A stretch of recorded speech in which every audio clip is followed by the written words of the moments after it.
ইসলামী ব্যাংকের নতুন চেয়ারম্যানের পদত্যাগ দাবিতে বেশ কিছুদিন ধরেই আন্দোলন করছে গ্রাহক ফোরাম। বেসরকারি এই ব্যাংকের ইস্যু নিয়ে এবার উত্তপ্ত জাতীয় সংসদ। মঙ্গলবার ইসলামী ব্যাংকের অস্থিরতা নিয়ে সংসদে জরুরি জনগুরুত্বপূর্ণ বিষয়ে নোটিশ আনেন বিরোধী দলীয় নেতা। পরে এ বিষয়ে বক্তব্য দেন বিরোধী দলীয় উপনেতা আব্দুল্লাহ মোহাম্মদ তাহের। তাদের দাবি, পরিকল্পিতভাবে ইসলামী ব্যাংকে আবারও ধ্বংসের পায়তারা চলছে। ইসলামী ব্যাংক শুরু থেকে আজ পর্যন্ত দেখার পরে যে রিপোর্টটা এখানে আসুক পার্লামেন্টে, তখন এই যে গভর্নমেন্ট চেঞ্জ, অন্যান্য চেঞ্জ যদি প্রয়োজন হয় আমরা একসাথে সেটা করব। কিন্তু ওনাদের বক্তব্যের যে স্পিরিট আমরা টোটালি ডিফারেন্ট এটা মনে করি।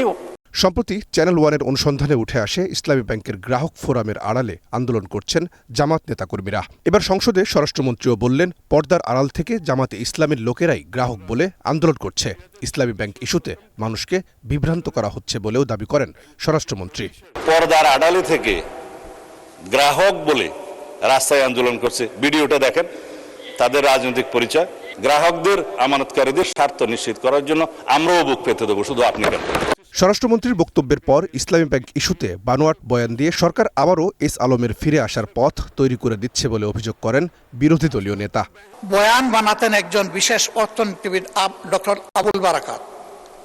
তিনিও আঙ্গুল তুলতেন জামাত ইসলামের দিকে, যে এখান থেকে জামাত ইসলামী হাজার হাজার কোটি টাকা নিয়ে যাচ্ছে। আমি এটা পরিষ্কার জানতে চাই, উনি জামাতকে এটার দ্বারা মিন করেছেন কিনা। যদি উনি মিন করে থাকেন, I am taking absolute challenge. এ বিষয়ে ব্যাখ্যা দিতে দাঁড়ান অর্থমন্ত্রী। বলেন, ইসলামী ব্যাংকের চেয়ারম্যান নিয়োগকে কেন্দ্র করে রাজনৈতিক উদ্দেশ্যে জামাত দেশকে অস্থিতিশীল করার পায়তারা করছে। এই যারা উইথড্র করে চলে গেল, এরা কারা? নিশ্চয় চেয়ারম্যানের কারণে উইথড্র করে নেই। যারা উইথড্র করে চলে গেছে তারা বোধহয় এই ইসলামিক ব্যাংকটাকে বিপদে ফেলতে চাচ্ছে, এবং এর পেছনে কারো হাত আছে আমরা বিশ্বাস করি। কোন কোন শক্তির হাত আছে। তারা চায়, আসলে তারা ইসলামিক ব্যাংকের ফেল করতে চায়। ইসলামিক ব্যাংকটাকে তারা ফেল করে রাজনৈতিকভাবে ফায়দা উসুল করতে যাচ্ছে।